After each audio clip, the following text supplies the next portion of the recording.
sekolah Kolong Pelangi. Saya seorang guru dan itu saya tidak digaji. Saya tuh setiap kali ngelihat di perempatan dekat UNJ itu kok banyak anak-anak yang mengemis. Saya berani-beraninya mau mendirikan sekolah untuk anak-anak di daerah Kumuh Pemulung itu. Nah, bener-bener jongkok gitu loh.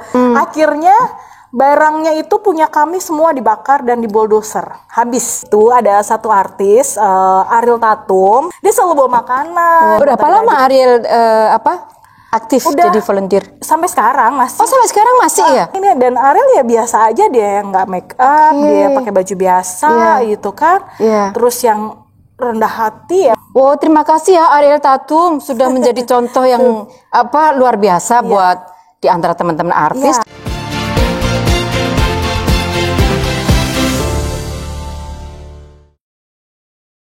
Oke, yang diajarkan itu tidak hanya yang tadi Mbak Marcia sebutkan, tapi juga tentang keberagaman. Contohnya seperti ini, Mbak. Hari Toleransi Internasional itu kalau tidak salah tanggal 19 November. Ya. Kita rayakan setiap tanggal 19. Nah, di event itu saya membuat namanya wisata edukasi rumah ibadah. Oke. Nah, jadi lagi-lagi lah saya malak lagi.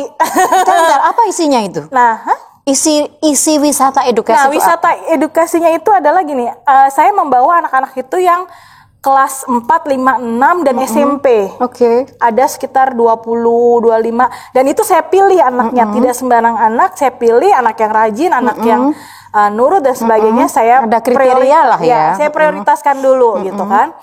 Lalu kami berkumpul waktu itu naik taksi online lah. Nah, pertama yang kita ini adalah Quilsik. Oke, jadi itu berkunjung ke beberapa rumah ibadah. Quilsik, habis itu ke Istiqlal, habis itu ke katedral, lalu terakhir itu ke pura. Kita belum ke wihara dan ke Kristen karena waktunya itu tidak memungkinkan gitu. Nanti mungkin tahun berikutnya begitu. Yang kita pilih itu. Tapi yang lebih buat anak-anak itu amazing banget adalah ketika kecuali masjid ya karena mereka 99% muslim ya kan. Waktu ke Quilsik gitu kan gitu. Mereka mungkin baru pertama kali itu. Iya, baru pertama kali dan kita benar-benar dijamu, Mbak, dijamu di sana. Karena sebelumnya saya kasih surat dulu bahwa saya ingin berkunjung membawa anak-anak segini dan mereka welcome gitu. Di sana anak-anak itu belajar bukan sama saya tetapi sama pemukanya langsung. Bahwa ini namanya ini segala macam, semua kurang lebih 1,5 jam sampai 2 jam maksimal ya dengan tanya jawab. Lalu kami foto bareng, bawa spanduk gitu kan, terus udah foto bareng, udah abis itu anak-anak ke masjid Istiqlal. Pada waktu itu memang lagi riuh karena lagi pembangunan yang basement bawah. Terus saya bilang kita muter aja, kita nggak usah lama-lama di sini karena keadaannya tidak memungkinkan gitu kan. Yang luas dan banyak sekali wisatawan yang datang. Aku takut kalau hilang aja, gitu kan. Yang penting kamu tahu gini nanti next kita bisain. Nah, saya bawalah ke katedral. Di katedral itu saya nggak bisa masuk ke dalam karena waktu ada pernikahan. Oh iya. Karena di hari Sabtu ada pernikahan kan full tuh katedral. Nah, saya izin ke situ, dilalah ada Romo, dilalah itu kebetulan. Kebetulan ada Romo, halo Romo gitu kan, hai gitu. Kenal ini pemuka ini, saya bilang gitu kan. Terus mereka salaman pada cium tangan. Dari mana? Oh ya Romo nih, kami dari komunitas begini, kami sedang wisata edukasi rumah. Oh bagus sekali. Disitulah kita ngobrol sama Romo itu. Disitulah kita diizinin untuk masuk. Nah, karena Romo yang ngizinin, nggak ada yang berani dong. Biarpun ada pernikahan, Kebetulan pernikahannya baru selesai dan mau ganti pernikahan yang lain, jadi ada jeda. Bagus. Ada jeda waktu. Kalau mau masuk boleh loh katanya gitu kan. Serius Romo, aku bilang gitu. Anak-anak tuh pengen banget loh, aku bilang gitu kan. Masuklah, tapi nggak lama-lama ya nak, saya bilang gitu. Paling 5 menit sampai 10 menit. Dia tuh ngeliat sampai gini. Wah, ya kan indah keren gitu. Banget ya kak, dia bilang gitu. Ini kayak di luar negeri kata dia gitu kan, bagus banget gitu kan. Di situ kita cuma lihat doang tuh dari belakang sampai depan gitu kan, bagus banget itu bunga beneran ya kak dia. Kalau ada pernikahan kan bagus kan ya. Terus ada piano yang di atas, yang tua orgel, gitu, orgel ya namanya. Orgel yang pakai pipa. Iya betul. Iya. Saya nggak tahu namanya apa itu. Itu terus dia duduk aja di situ. Saya jelasin aja sih, coba singkat-singkat aja karena kita nggak bisa lama karena udah ada pengantin yang mau datang. Yaudah yuk kita keluar gitu. Akhirnya kita ngobrol lah di luar tuh Mbak. Sama rombongan kita ngobrol di depan. Ini namanya Gua Maria. Saya jelasin Bunda Maria ini bla bla bla segala macam karena emang kita nggak bisa ke situ dan nggak ada orang yang ngasih tahu juga. Kita ke museum katedralnya segala macam ya, kebetulan saya sendiri Katolik jadi saya bisa sedikit lah menjelaskan gitu kan. Nah disitulah anak-anak juga belajar, oh ternyata seperti ini. Terus saya bilang, nak kamu Muslim, kamu masuk ke gereja, kamu jadi Katolik nggak? Saya bilang gitu. Enggak lah Kak, dia bilang kayak gitu. Tadinya dia takut awalnya. Takutnya kalau dia masuk ke gereja dia tiba-tiba jadi berubah agama gitu kan, jadinya Muslim jadi Kristen atau jadi Buddha atau apa segala macam. Enggak kan dia bilang gitu. Enggak, terus kita foto-foto di belakang Pancasila, salaman sama paus, ada gambar paus di rumah pura. Dengan anak-anak yang senang aja di situ gitu kan. Habis dari situ kita ke Pura dekat rumah mereka di Romangun. Di situ ada panditanya juga di situ kan. Dijelasin di situ lama hampir 3 jam. Di situ kalian mau di blessing nggak? Saya bilang gitu kan. Di blessing dikasih beras di sini. Gitu. Mau Kak gitu kan. Ya sampai upacaranya sampai semuanya mereka ngikutin gitu kan. Nah setelah habis selesai itu saya refleksi. Apa yang sudah kamu dapat ketika kamu berkunjung ke rumah ibadah selain kamu setiap hari Jumat ke masjid atau setiap hari kamu sholat di masjid. Saya bilang gitu. Menyenangkan Kak. Luar biasa. Kita nggak jadi berubah agama juga kok dengan mengunjungi rumah ibadah gitu kan. Terus gembira dan segala macam. Ya namanya anak jawabannya masih belum ini ya, masih spontan seperti itu gitu. Ya, mungkin terdengar terdengar terlalu basic begitu ya. Mungkin terdengar aduh jawabannya hanya kayak gitu. Tapi bagi saya ini penting sekali karena terutama di masa sekarang di mana tadi Kak Valen mengatakan bagi yang Muslim untuk sampai masuk ke gereja itu aja udah seolah-olah pasti dosa besar gitu. Atau sebaliknya jangan-jangan lah ya yang non Muslim, yang Kristen misalnya menginjak masjid, waduh nanti otomatis ini jadi hal yang kelihatannya basic, dasar, dan kemudian jawabannya kegiatan yang harusnya saya mau bilang basic dan kegiatan yang harusnya sangat orang harusnya dengan mudah ringan melakukannya gitu.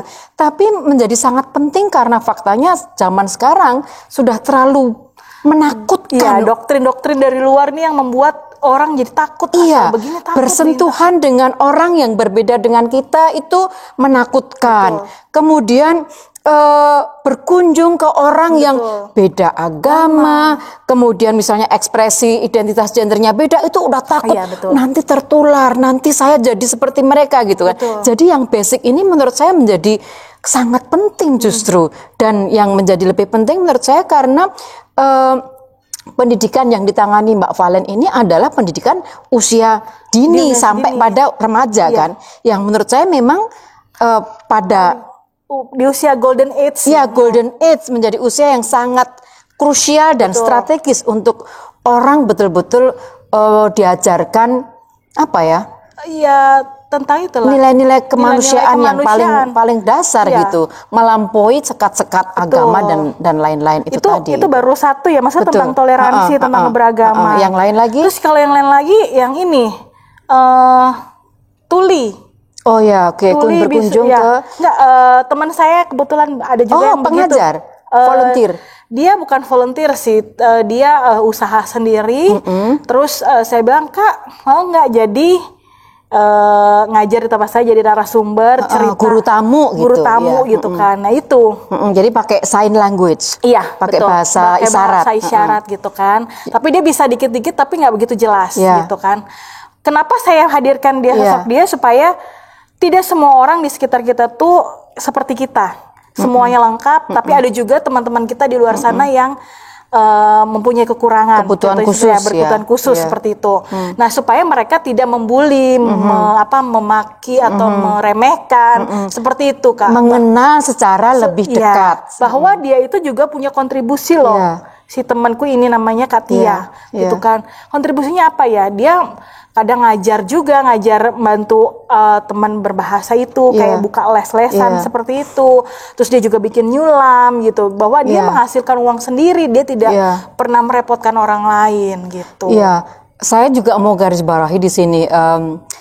Kadang-kadang kan kita membuli itu karena kita nggak sadar ya. Betul. Dan kita lalu kita merasa oh kita ini sempurna, yang lain tidak gitu. Saya menjadi mempertanyakan kesempurnaan dan kenormalan saya ketika saya dulu ini Mbak Valen pernah volunteer di Yaketuntra, yayasan kayaknya saya lupa tunanetra di Solo. Nggak lama sih tapi saya volunteer. Yang satu momen yang menarik adalah kami sedang bermain lalu kemudian yang kalah itu dihukum dengan laku dodok. Laku dodok ki apa ya? Jalan jongkok. Jalan jongkok.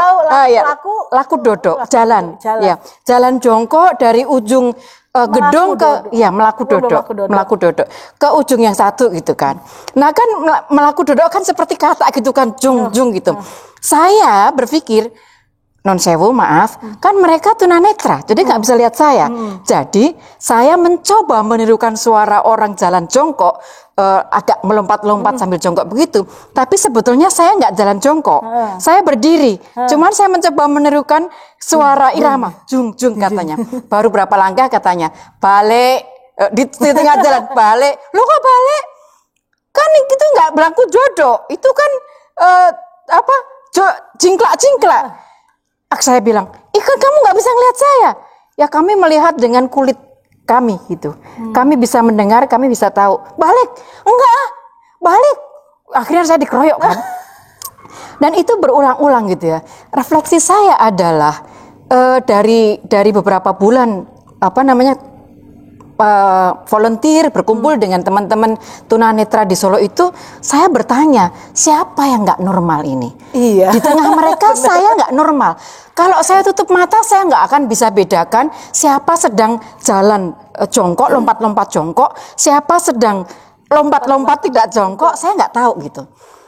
Dan itu kemudian tentang berlatih berjalan melewati gitu ya. Iya. Saya tutup mata, ya saya tabrak semua lah gitu. Tapi mereka nggak tabrak gitu. Di situ saya berjalan, siapa yang normal, siapa yang enggak. Saya nggak normal di antara teman-teman tunanetra. Dan itu membuat saya berefleksi. Jadi kenapa saya agak panjang cerita saya mau mengatakan lagi-lagi langkah-langkah singkat yang dilakukan Mbak Valen di komunitas Rumah Belajar Pelangi Nusantara ini menjadi fondasi yang sangat penting, karena dengan bertemu langsung mereka melihat dan mungkin juga mempertanyakan. Ternyata Mbak Tia itu sangat normal di dalam ketidaknormalan dalam bahasanya orang-orang lain gitu kan. Di situ mungkin refleksi itu bisa terjadi sehingga orang menjadi lebih bisa menghargai perbedaan. Termasuk dalam hal ini perbedaan kapasitas mendengar, bicara, berjalan dan yang lain-lain itu. Maaf saya potong agak panjang karena saya pikir itu mengingatkan pengalaman saya tadi dan saya mulai bertanya tentang yang normal dan yang tidak ada dan yang tidak normal, dan saya berkesimpulan nggak ada yang normal betul gitu. Semuanya normal.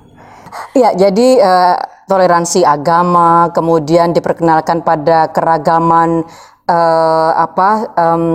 secara yang berkebutuhan khusus, teman-teman berkebutuhan. Terus apa lagi Mbak? Ada juga waktu itu saya memang suka menghadirkan tamu-tamu yang dalam arti kata ini ya, maksudnya amazingnya ya seperti ini, kayak transpuan. Ya, oke. Ya, itu namanya Miss Ajeng. Dia, Kak Valen, kapan dong gue main ke kolam? Sok atuh Kak, main aja, pintu terbuka lebar, kagak ada pintunya, gue bilang gitu, namanya juga di kolam. Iya gitu. Ya udah pokoknya aku mau datang ya, dia bilang gitu. Ya datang, dia datang bawa apa ya gitu ya, bawa meja lipat. Oh ya. Bawa meja lipat, bawa hadiah-hadiah buat adik-adik. Wow. Banyak banget, dan itu nggak cuma sekali, berkali-kali dan secara berturutan gitu kan. Dan ya gokil banget sih dia emang ya kan, dandan segala macem. Kalau ngomong ya nyablak gitu kan, segala macam. Tapi di situ dia juga ini begini ngajarin begini. Terus Kak Ajeng ngajar di situ sebagai pengajar tamu. Iya. Ya, selain dia juga cerita dia seorang bagaimana dia cerita, lalu besoknya dia mulai ngajar di situ gitu. Jadi volunteer pengajar juga di situ. Iya. Sampai sekarang. Ini dia lagi baru pindah rumah, jadi dia agak kesulitan lagi ngurusin rumahnya. Jadi dia lagi off dulu. Kalau kemarin-kemarin iya. Gitu. Halo Kakak Ajeng, keren ya, terima kasih udah memberi diri untuk Rumah Belajar Pelangi Nusantara dan membuat anak-anak itu menjadi kenal betul seperti apa sih menjadi transpuan, bagaimana hidup transpuan di negeri ini dan belajar menghargai. Betul. Ya kan? Dan dia juga senang, anak-anak juga happy, nggak ada masalah. Paling kayak gini, kak. Maaf ya, kalau masih bahasanya tuh masih kata pencong gitu kan. Seperti itu namanya anak-anak kan. Tapi kali pelan-pelan diajarin ya. Iya betul gitu. Namanya anak-anak ya. Bukan, saya bilang kayak gitu. Nih saya bilang yang benar seperti ini gitu. Oh gitu ya Kak gitu. Jadi makin lama ya wajar lah, pertama masih mereka bicara seperti itu. Makin lama ya mereka biasa aja gitu. Itu. Dari situ kan kemudian mereka jadi belajar juga kalau ketemu teman-teman transpuan di tempat lain, jadi kemudian mereka itu temannya Kakak Ajeng, jadi kan mungkin tidak lagi judgementnya itu menjadi tidak negatif lagi gitu. Oh ternyata seperti Kakak Ajeng itu baik kan gitu kan. Betul. Nah disitulah Terus ada yang lain lagi? Yang lain lagi sementara sih yang ini. Kalau yang itu sih saya sudah lakukan, sama ini biasanya kayak misalnya macam kayak menginspirasi. Jadi misalnya dia kayak pengusaha. Jadi tamu-tamu yang tokoh inspirasional gitu ya. Jadi misalnya kayak dia punya usaha restoran apa dan segala macam, saya undang untuk berbagi cerita bahwa ada 1-2 yang dulu dia juga anak jalanan, kemudian dia bisa sukses. Jadi memberikan motivasi ke anak-anak bahwa yuk belajar gitu kan, semangat, jangan patah semangat gitu. Jadi saya menghadirkan tamu-tamu yang seperti itu gitu, dan itu nggak setiap minggu sih, paling 3 bulan sekali atau 2 bulan sekali gitu. Seperti jadi itu. Kalau aku lihat metode yang dipakai Kakak Valen ini lebih kepada eksperiensial ya. Jadi bukannya ngajar seperti di kelas gitu ada papan tulis, atau yang sekolah-sekolah modern pakai overhead projector atau pakai slide PowerPoint presentations gitu, tapi eksperiensial, menghadirkan orang yang di bidangnya, kemudian berkunjung ke sana dan seterusnya. Oke. Ada satu yang masih mau tanya lagi. Tadi kan saya dengar nih dari mulai usia dini betul seperti bermain, kemudian tingkat TK, kemudian SD, SMP. Jadi kurikulum yang dibuat beda-beda. Kurikulum suka-suka gue. Artinya apa tuh? Gini, maksudnya saya suka itu suka-suka gue. Terus di negeri ini kita butuh yang suka-suka gue dalam arti positif. Tadi kan saya bilang butuh orang edan kan. Suka-suka gue gini, karena kalau kita mikirin saya guru, saya setiap hari berhadapan dengan kurikulum, dengan silabus, tuntutan-tuntutan itu. Yang sebenarnya jadi waktunya guru tuh 90% untuk membuat administrasi dibanding di kelasnya. Sebentar. Mas Menteri, dengar ya, ini Ibu Guru bilang 90% waktunya habis untuk administrasi. Jadi Mas Menteri Nadiem, tolong deh dengerin. Kasihan loh guru-guru beneran. Kita bicara pada kualitas pendidikan kan. Nanti di akhir saya minta Mbak Valen ini deh kasih pesan tuh. Karena ya tadi kalau buat saya pendidikan itu kan menumbuhkan karakter akal budi yang seperti Ki Hajar Dewantara itu ya kan. Nah sebenarnya kan heart to heart, hati ke hati, bagaimana memanusiakan manusia yang dan sebenarnya itu yang gitu. Nggak dapet di pendidikan formal. Betul. Justru malah guru ya itu tadi disibukkan dengan administrasi yang harus buat RPP. Belum tentu loh ya RPP itu apa yang kita udah buat RPP nih. Terus kita mau ajarin hari ini 1 kali 60 menit misalnya. Itu belum tentu semua mengcover di RPP itu. Bisa kita molor atau bisa maju dan segala macam gitu. Jadi kalau saya sih kemarin jadi guru saya buat RPP, tapi jujur aja ya, saya tidak menggunakan sepenuhnya itu, tapi saya lebih bagaimana anak-anak gimana sudah yang belum bisa mana seperti itu. Jadi lebih banyak komunikasi ke hadap anak, jangan bukan nih kerjaan soal gitu kan, kerjaan soal terus habis itu dinilai scoring dapat 100 dapat 70 kita nggak tanya anak itu belum bisa di mana atau kesulitan di mana. Itu kan yang penting gitu kan. Terus bagaimana juga komunikasi dengan orang tua, itu hampir untuk sekarang tuh hampir tidak ada waktu untuk itu, tapi lebih disibukkan dengan administrasi gitu ya. Dan buat saya yang penting adalah pendidikan itu heart to heart, bagaimana memanusiakan manusia itu bertumbuh menjadi manusia yang dewasa, berakal budi gitu aja sih Mbak, sesimpelnya. Oke, jadi pada dasarnya sebetulnya sekolah atau rumah belajar yang didirikan dan dilakukan oleh Kak Valen dan teman-teman ini kan pada satu sisi tidak bisa menggantikan sekolah formal. Betul. Tapi pada sisi lain mengisi kekosongan dari ketidakmampuan mereka bergabung di sekolah formal, atau mereka sebenarnya bergabung di sekolah formal tetapi yang kayak gini ini nggak didapat di sekolah formal gitu kan. Dan ini peran penting dari sekolah sudah namanya bukan sekolah, rumah belajar Pelangi Nusantara itu yang saya lihat itu. Apakah boleh saya katakan begitu? Kalau yang kebetulan anak-anak saya yang di rumah belajar Pelangi Nusantara dulu 10 tahun yang lalu 2010 itu benar-benar mereka pure tidak sekolah. Tidak sekolah sama sekali. Karena mereka tidak punya akses untuk masuk ke sekolah negeri. Walaupun pendidikan itu gratis katanya, gratis. Dan itu semua warga negara Indonesia berhak mendapatkan pendidikan yang layak kan. Itu tercantum dalam Undang-Undang Dasar. Terus kemudian saya hanya berpikir kalau anak-anaknya tidak sekolah, mereka cuma mau mengemis saja, mau apa segala macam begitu kan. Dan mereka kasihan banget deh Mbak pokoknya. Akhirnya saya membuat itulah. Memang awalnya ya seperti itu merawat diri dan calistu, karena yang penting itu kan gitu. Nah makin lama makin melebar kan, saya juga melihat situasi kondisi negara kita seperti ini kan, tentang intoleransi gitu kan, tentang keberagaman, dan itu yang saya masukkan, saya jejelin mulai dari situ.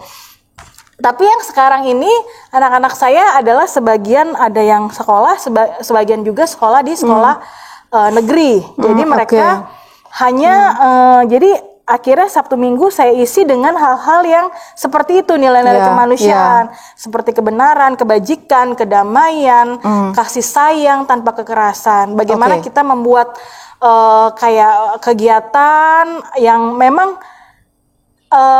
ya itu tadi lah, kasih sayang kan penting kan, di dalam keluarga, di dalam lingkungan masyarakat itu memang penting banget. Jadi saya selalu membuat seperti itu gitu loh. Kalau untuk pelajaran, karena sekarang yang sebagian itu mereka udah sekolah di sekolah. Saya buat apa gitu kan, mereka juga jenuh kan Mbak dengan hal-hal yang seperti itu. Nah kita buatlah dengan kayak jalan-jalan ke taman mini, kayak segala macam seperti itu. Kita buat games yang berhubungan dengan nilai-nilai kemanusiaan gitu. Karena sekarang tuh sebagian besar anak-anaknya yang ikut rumah belajar Pelangi Nusantara itu sebetulnya juga sekolah formal. Apa yang membuat mereka masih tertarik untuk bergabung di rumah belajar ini? Kegiatannya yang lain dari sekolah tadi, atau ada hal yang spesifik yang menurut Mbak Valen, anak-anak inilah memang kebutuhan anak-anak yang tidak terpenuhi di sekolah sehingga mereka masih rela? Mereka senang karena kita banyak bermainnya. Terus bermain sambil belajar. Bermain sambil belajar gitu ya. Karena anak-anak sekarang itu kan, padahal hak anak Indonesia itu hak untuk bermain, itu nomor 1 ya. Gimana anak-anak harus mengerjakan semua textbook dan segala macam. Nah, mereka waktu bermainnya tidak ada, ataupun kalau tidak boleh keluar gadget, gawai gitu kan. Tapi kalau sama aku tuh bermainnya itu benar-benar bermain, kayak bermain congklak, bermain ular tangga bersama kakak-kakak, dan kakak-kakaknya tuh kadang seru, kadang kakak-kakaknya, Kak besok aku bawa permain, aku bawa ini. Jadi kakak volunteernya sendiri nih yang suka bawa. Nah di situ anak-anak tuh bukan senang dapat permainnya ya, tapi senang ketika dia seru gitu ya. Kayak gini, ada kakak lo yang sayang sama aku. Mungkin dia tidak merasakan gini loh Mbak. Mungkin dia tidak merasakan di dalam keluarga itu dia punya kakak, dia punya adik. Tapi lo ngapain sih? Main mulu. Dasar lo gini-gini. Jadi kata-kata yang negatif mulu yang. Tapi kalau sama kakak-kakak kita tuh selalu, ayo sini deh kita peluk. Terus habis itu nanti kalau misalnya apa kita selalu peluk. Jadi sebenarnya anak kita juga pelukan itu penting gitu. Jadi hal-hal aku selalu bilang sama volunteerku, kalau bisa mau peluk anak gak apa-apa kan, anak cuma masih anak-anak TK, SD gitu gak apa-apa gitu. Nah itu anak-anak tuh seneng banget ternyata dipeluk. Sampai kadang ada yang naik ke pundak. Ada fotonya tuh, ada yang naik ke pundak. Ntar di sini digendong, di sini ada 5 orang tuh, ada kayak begitu, ada seperti itu. Oke, jadi di sini saya menarik kesimpulan bahwa bukan hanya soal metodologi, bukan hanya soal materi pembelajaran, tapi yang menurut Mbak Valen dan saya yakini itu adalah bahwa mereka merasa dicintai. Betul, dicintai. Ada rasa kasih sayang yang tulus yang mereka rasakan dari para kakak volunteer. Dengan ini saya ingin mengucapkan terima kasih kepada semua kakak volunteer, tentu kepada Mbak Valen, tapi kepada semua kakak volunteer yang memberi diri gitu. Karena saya percaya betul itulah yang membuat anak-anak seperti magnet yang membawa mereka datang kembali ke situ. Iya. Gitu. Jadi kapankah belajar lagi? Jadi kayak aku belum datang aja mereka udah rapi di situ, mereka udah sediain terpal, mereka sudah rapi. Nanti aku naik motor, mereka langsung bujut-bujut, terus mereka langsung kayak kasih cium tangannya kayak gitu. Ini waktu sebelum corona ya, gitu kan, cium tangannya terus peluk dan segala macam kayak gitu sih Kak. Makanya kalau ditanya kurikulumnya apa ya suka-suka gue. Kalaupun kayak TK atau apa, aku biasanya ngeliat dikit lah. Temanya misalnya lagi transportasi atau temanya sedang keluargaku, ya aku sesuai dengan itu, tapi tidak sepenuhnya itu, tapi dibikin game. Suka-suka gue, tapi basisnya adalah tadi nilai-nilai kemanusiaan, cinta kasih, keberagaman sesuai dengan konteks yang memang lagi sangat dibutuhkan di negeri ini gitu ya. Jadi jangan kaku-kaku banget lah. Exactly. Yang menurut saya memang itulah yang sedang dibutuhkan dan karena itu diberikan dengan cinta, maka anak-anak itu terus kembali datang gitu. Satu hal yang saya mau katakan lagi, meskipun tadi sudah sedikit saya katakan, adalah terdengar ironi gitu ya, bahwa cinta kasih itu kita tahu itu kebutuhan basic manusia untuk dipenuhi, tapi pada saat yang sama manusia modern banyak kehilangan sentuhan cinta kasih itu. Semuanya menjadi formal, sekolah menjadi industri, pendidikan industri, semua pekerjaan berubah, semua bidang yang harusnya melibatkan cinta kasih itu sudah dikelola seperti industri begitu, sehingga nggak ada lagi. Karena sekarang gini Mbak, ini aku ngeliat dari kacamata aku ya, bahwa sekolah sekarang bisnis. Exactly, makanya kan dikelola seperti industri bisnis gitu. Karena aku ya di pendidikan, ya aku ngeliatnya sekolah, karena ya kenapa ya jadi bisnis orang yang ini otokritik ya, karena ibu guru yang ngomong bukan saya. Karena orang yang nggak punya uang terus mau di sekolah di sini tuh, ya dia kira nggak bisa sekolah gitu kan. Karena sekolah negeri juga kan zonasi sih bagus menurut aku gitu kan. Jadi siapa aja bisa bersekolah di situ menurut aku ya gitu. Jadi nggak ada pilih-pilih sekarang anak yang pinter harus di sini nggak. Favorit nggak ada gitu. Ya itu semua sekarang bisnis, sekolah pun dijadikan bisnis, sudah bukan lagi yang Ki Hajar dulu tokoh pendidikan yang kita banggakan, yang aku selalu banggakan, dimana aku buat skripsi dan tesisku selalu mengangkat Ki Hajar Dewantara yang dari Indonesia itu yang bagus banget, yang selalu aku pakai sampai sekarang gitu. Tapi nilai-nilai itu tergerus ya betul. Jadi nampaknya itu yang mendorong Mbak Valen kemudian menyibukkan diri, merepotkan diri, menyibukkan diri yang sudah sibuk, sudah kupu-kupu malam tadi, masih mau merepotkan diri ke situ sampai sekarang. Justru sibuk disitulah aku menemukan hidup, menemukan warna yang baru, menemukan semuanya di situ, terus pasti nilai-nilai positif yang ku dapat ya.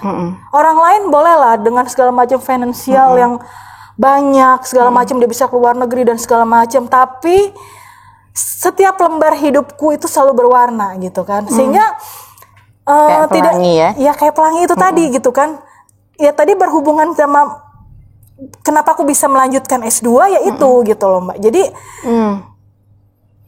Kemendikbud itu memberikan beasiswa unggulan penggiat sosial dan seniman. Oke.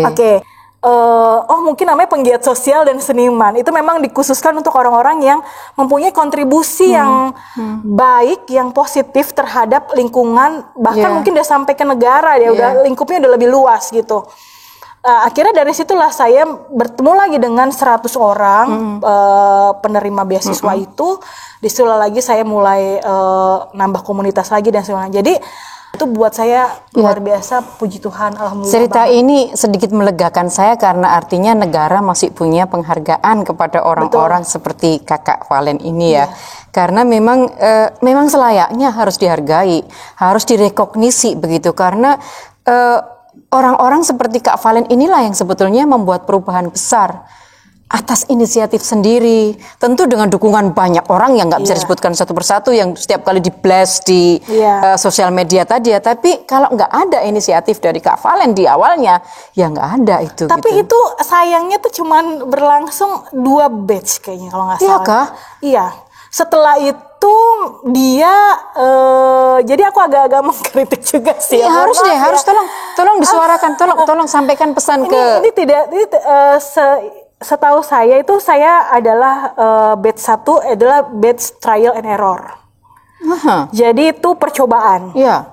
Lalu kemudian tidak ada yang mendaftar, mungkin juga banyak di luar sana yang tidak kontribusi. Jadi akhirnya diganti namanya beasiswa unggulan berprestasi.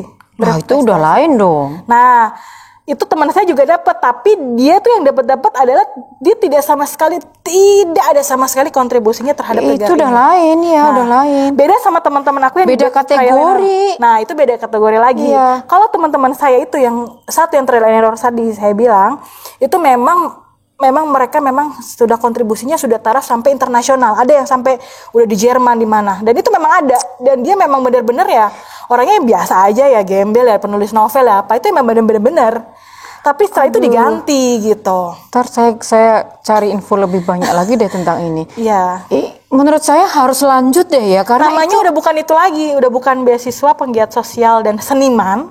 Tapi jadi beasiswa unggulan masyarakat berprestasi. Itu berarti kan dari Dikti ya? Bukan sih. Dari mana? Dari Kemendikbud, bukan dari Dikti. Oh, dari Kemendikbud. Oke. Jadi mungkin kalau itu spesifik kali ya, beasiswa penggiat sosial. Iya, saya sih merasa itu harus gitu, karena harus ada rekognisi dari negara untuk itu. Karena bagus juga sih, ternyata banyak loh orang-orang anak-anak muda di sana banyak yang mau sekolah, tapi dia ya tadi kan kalau udah gaji saya kecil, terus harus hidupin komunitas yang tidak ada fundraisingnya. Iya, orang ini inisiatif pribadi gitu kan, inisiatif pribadi. Terus kalau dibiayain sama negara kan itu lebih bagus gitu kan. Terus orang ini kontribusi untuk bangsa, untuk negara gitu. Akhirnya kami bikin satu buku antologi. Oh ya? Iya, judulnya Sejuta Inspirasi Anak Negeri. Nanti saya boleh baca ya. Ada di Shopee juga dijual sih. Oh oke. Kayaknya nanti aku nggak bawa sih Mbak. Nggak, kasih aja judulnya. Kasih aja judulnya, nanti pasti saya beli. Kalau boleh saya tanya, masih ada mimpi yang belum terwujud nggak? Terkait sekolah komunitas ini? Rumah belajar kalau ini. Mimpi-mimpi itu sebenarnya mimpiku tuh setelah habis lulus kemarin S2 tahun 2020 saya menjadi tutor untuk PAUD 3 project MOU dengan perusahaan gitu. Akhirnya semua kandas karena corona. Tadinya saya pikir kalau saya dapat itu saya mau mensewa satu tempat kecil untuk anak-anak, karena saya pengen banget anak-anak yang kurang beruntung ini bisa benar-benar yang merasakan layaknya dia sekolah gitu. Ada ruang yang bisa disebut sekolah untuk mereka. Walaupun itu bukan sekolah formal seperti saya bilang tadi, hanya komunitas kecil atau apapun itu. Tapi mimpi itu harus tertunda kayaknya karena 3 MOU tadi yang diharapkan nanti sebagian biayanya bisa dialokasikan. Betul. Gitu kan ya, aku bisa ngelihat itu. Ya, jadi mimpi saya masih belum bisa terlaksana, tertunda ya, mungkin Tuhan ya masih lo istirahat dulu kali ya, kemarin jungkir balik segala macam gitu kan. Jadi saya sekarang lagi menyusun mimpi-mimpi saya yang lain ya, mungkin salah satunya menikah tahun ini. Setelah menikah mungkin kita kan nggak tahu ya, ada rezekinya lagi, kita mau membuat wujud aku, entah buat daycare, tempat pengasuhan anak ya. dan satu komunitas yang benar-benar untuk anak-anak yang kurang beruntung. Itu sih Mbak mimpi-mimpi aku. Oke, mungkin tertunda, tapi pandemi ini memang menunda banyak hal. Betul. Jadi Mbak Valen tidak sendiri. Saya yakin itu akan terwujud dan saya doakan itu akan terwujud. Amin. Gitu ya. Baiklah, sebelum kita akhiri, saya ingin satu lagi. Apa yang Mbak Valen ingin sampaikan kepada Mendikbud nih dan lembaga pendidikan formal? Kemendikbud, waduh. Ya. Tadi yang tadi soal apa rekognisi tadi menurut saya harus disampaikan juga. Betul. Jadi Mas Nadiem ya. Ya. Mas Menteri, tolong ya, ini khusus pesan untuk Mas Menteri. Kebetulan waktu juga aku sempat gak berinteraksi lama sih sama Mas Menteri juga gitu, bahwa sedikit keluhan mungkin ya, apa yang dirasakan sebagian besar, mungkin hampir seluruh untuk guru di Indonesia gitu kan. Kalau misalnya bisa atau mau direvisi kembali, itu kurikulumnya tidak usah yang terlalu banyak, bobotnya terlalu banyak sehingga anak-anak itu mungkin dengan sekolah bawa tas yang berat gitu kan, jadi sininya pegel jadi dengan gini deh gitu. Tapi lebih ke apa ya, heart to heart. Bagaimana komunikasi itu guru dengan anak, kemudian komunikasi dengan guru dengan sekolah, dengan orang tua, dan itu lebih apa ya, lebih penting menurut saya gitu ya. Heart to heart itu lebih penting gitu kan ke anak, apalagi anak usia dini gitu kan. Sampai usia SMA juga penting sekali itu komunikasi seperti itu. Dan juga satu hal, guru jangan terlalu banyak dibebankan oleh administrasi yang kurasa itu kayaknya jadi buang-buang waktu juga gitu kan. Mungkin ada satu patokan yang itu administrasi itu dipakai ya udah seluruh Indonesia sama. Jadi tinggal copy paste ya itu yang dipakai. Jadi sama, tidak harus membuat lagi dan itu sangat memakan waktu. Terus print itu juga kan jadi kayak membuang kertas ya kan? Nggak ramah lingkungan. Nggak ramah lingkungan juga gitu kan, tinta dan sebagainya itu sangat menyiksa. Itu sih aku sebagai guru setelah hampir 20 tahun ya Mas Menteri, jadi apa yang kurasakan saat ini juga dirasakan teman-teman di sana. Apalagi kalau di daerah yang terpencil itu ya, harus buat administrasi itu kayaknya nggak banget gitu loh. Belum tentu listrik ada, belum tentu komputer ada, printer ada, kertas ada, dan semuanya itu belum tentu ada. Ya gitu. Saya sebagai orang yang keliling ke banyak pulau di luar Jawa, saya tahu persis apa yang dikatakan Mbak Valen itu. Kayak sekarang lagi sekolah online, orang nggak ada sinyal, bagaimana? HP nggak ada, sinyal nggak ada, tapi itu cerita lain. Tapi saya kira, saya ingin menggarisbawahi pesan untuk Mas Menteri tadi. Kayaknya banyak sih PR-nya untuk Mas Menteri kita ini, karena emang banyak yang harus dibongkar. Baiklah, sudah cukup seru obrolan kita, cukup lama dan seru obrolan kita. Terima kasih menyempatkan diri memberi waktu, dan terima kasih juga sekali lagi terima kasih karena Mbak Valen memberi diri untuk teman-teman komunitas jalanan, komunitas bawah kolong jembatan. Saya merasa terwakili sebagai bagian dari yang pernah yang pernah jadi bagian. Saya terwakili.